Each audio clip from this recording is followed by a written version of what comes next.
Hello दोस्तों, स्वागत है आप लोग का आज के इस वीडियो में। दोस्तों आज मैं आप लोगों को बिहार बोर्ड का जो 10th क्लास का एग्जाम होता है संस्कृत का, उसका आपको सिलेबस बताने वाला हूँ। दोस्तों सबसे इम्पोर्टेंट है सिलेबस।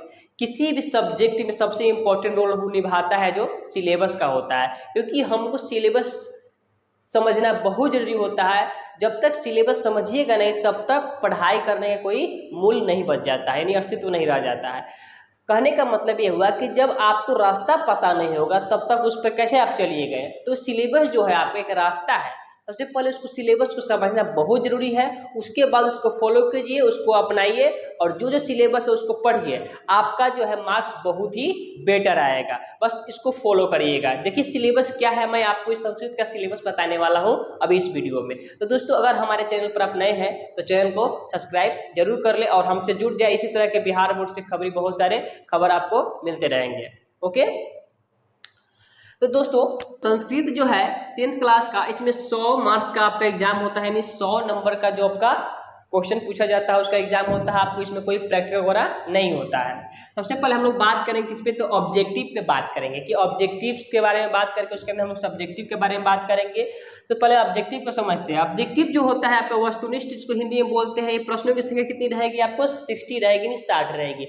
कोरोना काल जब आया था उसमें 100 पूछा जाता था, यानी 100 क्वेश्चन रहता था, आपको जवाब देना था 50 का। लेकिन अब क्या कर दिया गया है, 60 कर दिया गया है और 60 में ही आपको उत्तर कितना का देना है, 50 का देना है। प्रत्येक क्वेश्चन के लिए आपको 1 अंक मिलेगा और 50 अगर क्वेश्चन को अटेम्प्ट करते हैं तो 50 नंबर आपको मिलेगा। अब देखिए, अब ये 50 जो आपको ऑब्जेक्टिव पूछेगा वो कहाँ से पूछेगा, क्या क्या हम पढ़ेंगे, कौन कौन से टॉपिक पढ़ेंगे कि हमारा जो 60 क्वेश्चन रहेगा उसमें से हमको 50 आसानी से बन जाएगा। तो सबसे पहले एक आपके पास किताब होगा 10th क्लास में संस्कृत का, जिसका नाम है पीयूषम द्वितीयो भाग।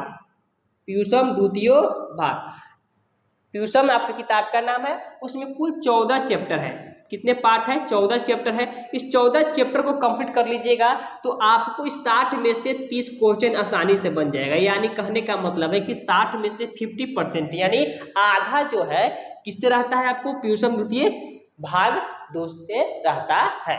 अब यहाँ देखिए, यानी 50% कहे तो कितना परसेंट क्वेश्चन रहेगा, इससे 50%, 30 नंबर क्वेश्चन रहेगा। और बाकी के जो 30 नंबर क्वेश्चन बच गए वो संस्कृत व्याकरण से रहता है, यानी आधा आधा रहता है। कितना नंबर का, 30 प्रश्न जो होंगे वो किससे रहेंगे, आपको संस्कृत व्याकरण से होंगे। लेकिन आपको संस्कृत व्याकरण का जो आपका टॉपिक है पता नहीं होता है कि क्या पढ़े, किस हमको 30 नंबर जो है क्वेश्चन आसानी से बन जाएगा। वो टॉपिक को समझिए। पहले संस्कृत व्याकरण में सबसे पहले आपको पढ़ना होगा वर्ण। वर्ण से भी क्वेश्चन पूछे जाते हैं। उसके बाद में कारक है आपका, कारक से बहुत अधिक क्वेश्चन पूछे जाते हैं। फिर समास से भी पूछे जाते हैं। फिर प्रत्यय है, प्रत्यय से तो लगभग कम से कम 30 में कम से कम 5 से 6, कम से कम बोल रहे हैं, अधिक से अधिक 8 भी चला जाता है। 5 से 6 जो है प्रत्यय आपको पूछा जाता है। दोस्तों अगर प्रत्यय आपको समझना हो तो कमेंट जरूर करिएगा, बताएंगे। यानी कोई भी इसमें का टॉपिक समझना हो तो कमेंट करके बताइएगा कि आपको कौन सा टॉपिक समझ में नहीं आता है। उसको मैं उस पर जरूर वीडियो बना दूंगा और बहुत ही ट्रिकली बनाऊंगा, ट्रिक के साथ समझ जाइएगा बस। उसके बाद में देखिए उपसर्ग है। उपसर्ग 22 को होता है। 22 उपसर्ग को आपको समझना है, पढ़ना है एकदम। अगर आपको समझ में नहीं आता तो ट्रिक से आपको बता देंगे, समझा देंगे। आप कमेंट करके जरूर बताइएगा। उसके बाद संधि है, फिर धातु रूप है, फिर लकार है, फिर उसके बाद शब्द रूप है। इन सारे चीज़ों को आपको ये 9 टॉपिक दिए गए जो महत्वपूर्ण है उसको पढ़िएगा। तो ये 30 नंबर जो 30 प्रश्न पूछा जाता है जो संस्कृत व्याकरण से, वो आप आसानी से क्या कर लीजिएगा, बना लीजिएगा। ओके, अब हम देखते हैं सब्जेक्टिव के बारे में बात करते हैं। सब्जेक्टिव भी आपको पता है कितने अंक का पूछा जाता है, 50 अंक का पूछा जाता है, जिसको हम लोग हिंदी में बोलते हैं विषयनिष्ठ। अब देखिए इसमें आपको यहाँ लिखा हुआ है प्रश्नों की संख्या और यहाँ उत्तर कितना देना है आपको, ये है यहाँ पे अंक लिखा हुआ है। तो सबसे पहले समझिए कि क्या पूछा जाता है। तो सबसे पहले यहाँ पे देखिए, पहला में आपको पूछा जाएगा गद्यांश। क्या पूछा जाएगा, गद्यांश।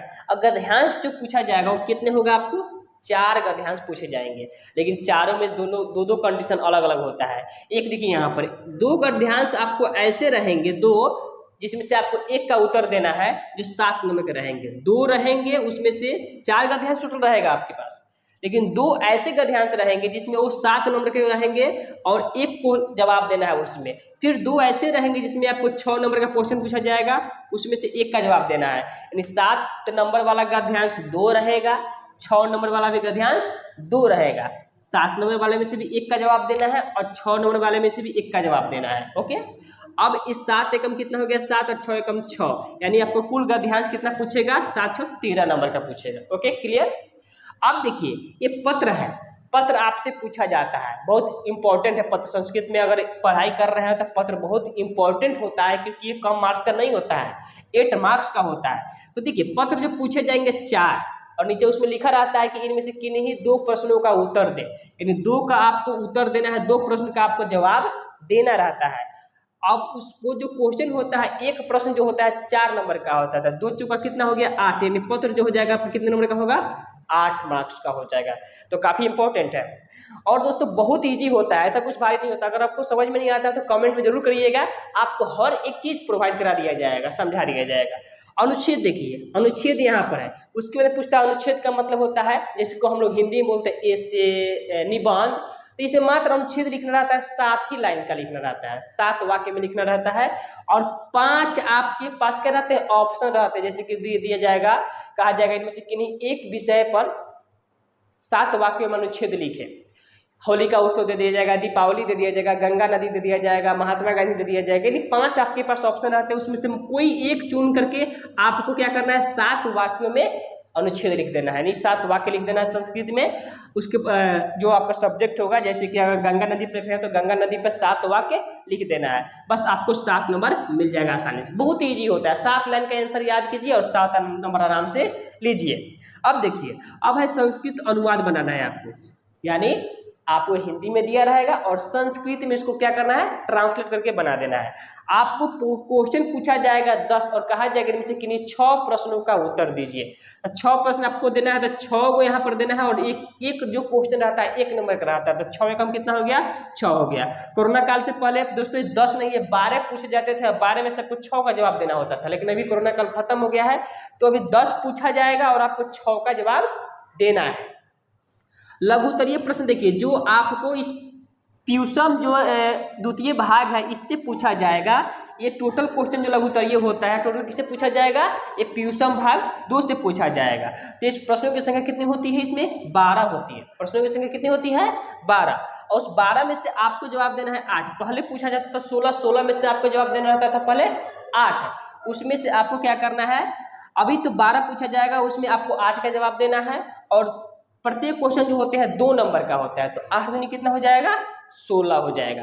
तो ये रहा आपका टोटल 50 नंबर का जो सब्जेक्टिव होता है वो आपका सिलेबस। अब इसको फॉलो कीजिए आसानी से। अगर इसमें कोई दिक्कत होता है, कोई पढ़ने में आपको दिक्कत होता है, तो आप जरूर कमेंट बॉक्स में बताइए, उस पर हम वीडियो बनाएंगे और आपको एकदम अच्छे से समझ में आ जाएगा, ट्रिकली समझ में आ जाएगा। और आपको अगर किताब पढ़ना है तो कमेंट में जरूर लिखिए कि हमको किताब प्रोवाइड कर दीजिए, किताब पढ़कर आप अच्छा नंबर ला सकते हैं एकदम, क्योंकि किताब के बिना आपको इसमें कोई काम नहीं चलने वाला है। तो किताब भी अगर समझ में नहीं आता, पूरा हिंदी में समझाया जाएगा, हिंदी में आपको ऑब्जेक्टिव और संस्कृत में ऑब्जेक्टिव सब में आपको करा दिया जाएगा, ताकि आपको कोई दिक्कत ना हो। तो दोस्तों ये रहा आपका सिलेबस जो संस्कृत का 10th क्लास का है। तो दोस्तों अगर सिलेबस आपके लिए इम्पोर्टेंट लगा हो और इसको फॉलो करना चाहते हैं तो जरूर करिए, क्योंकि आपको 90% से एबव मार्क्स लाना है, यानी कहीं तो 100 में 100 लाना है, 100 में 100 अगर लाना है तो आपको इस चीज़ को फॉलो करना पड़ेगा और उसके हिसाब से पढ़ना पड़ेगा, तभी आ पाएगा आपको 100 में 100 मार्क्स। तो दोस्तों इस तरह से बिहार बोर्ड की जानकारी के लिए आप चैनल को सब्सक्राइब जरूर करें, और आपके जब सभी प्रश्नों का हम उत्तर देने का प्रयास करेंगे। कमेंट में जरूर लिखिए, अगर आपसे बिहार बोर्ड से कोई रिलेटेड क्वेश्चन हो तो उसका हम आंसर आपको जरूर प्रोवाइड कराएंगे।